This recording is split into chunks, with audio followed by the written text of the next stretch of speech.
Concernant la visite en cours de l'ancien dirigeant taïwanais Ma Ying-jeou, la porte-parole a déclaré que la partie continentale reconnaissait pleinement les efforts de M. Ma Ying-jeou et qu'il avait apporté d'importantes contributions à la promotion des échanges entre les jeunes des deux rives du détroit. À l'heure actuelle, le principal obstacle aux échanges entre les jeunes des deux rives du détroit réside dans l'obstruction et les restrictions imposées par les autorités du Parti démocrate progressiste. Nous unirons les personnes de tous horizons des deux rives du détroit pour travailler ensemble, surmonter les obstacles et mener activement diverses activités pour promouvoir les échanges entre les jeunes des deux rives, afin que davantage de jeunes des deux rives puissent se connaître et travailler ensemble et injecter constamment de la vitalité juvénile au développement pacifique des relations entre les deux rives du détroit. La porte-parole a poursuivi en commentant les efforts conjoints des deux parties dans les opérations de secours après le récent séisme à Hualien, à Taïwan.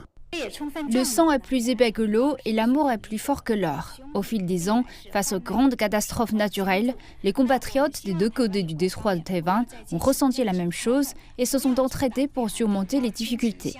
Elle a critiqué les déclarations de Laura Rosenberger, la présidente de l'Institut américain à Taïwan, qui préconise un renforcement de l'autodéfense de Taïwan. Nous exhortons les États-Unis à respecter le principe d'une seule Chine et à soutenir les 3 communiqués conjoints sino-américains par des actions concrètes. À respecter également leur engagement à ne pas soutenir l'indépendance de Taïwan et à cesser d'envoyer des signaux erronés aux séparatistes qui cherchent à obtenir l'indépendance de Taïwan. La porte-parole a déclaré que Beijing s'opposait fermement à toute forme de connexion militaire entre les États-Unis et la région chinoise de Taïwan et que les autorités du DPP étaient allées trop loin dans leur tentative de chercher l'indépendance par les armes et étaient vouées à l'échec.